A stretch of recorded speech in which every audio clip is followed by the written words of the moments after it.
Hi guys, welcome to the session. This is Prakash, Math Tutor.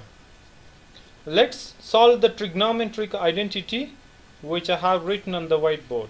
So here we need to prove the trigonometric identity, which is tan square theta divided by secant theta minus 1 whole square equals to 1 plus cos theta divided by 1 minus cos theta. We need to prove left hand side is equals to right hand side.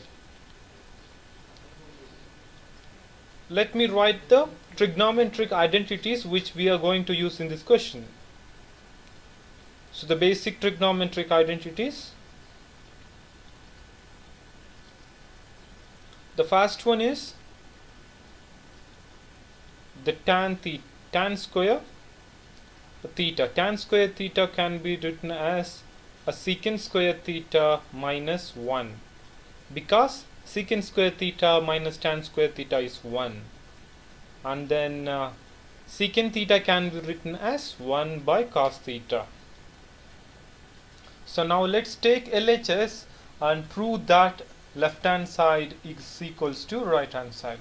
So left hand side is tan square theta divided by secant theta minus 1 whole square. So the tan theta can be written as tan square theta can be written as secant square theta minus 1.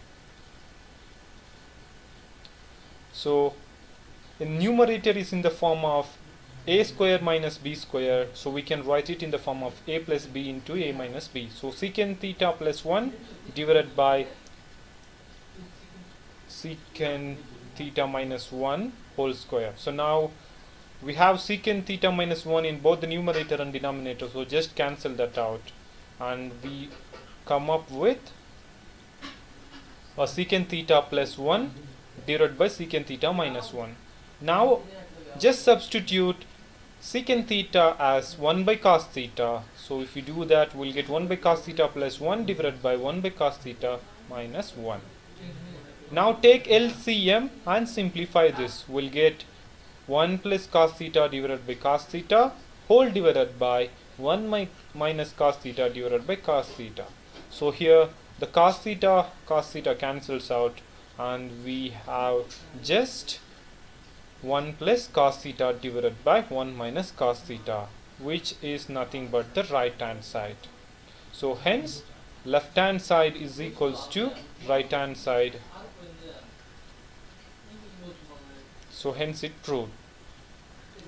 I hope you understand this question. Thanks for watching.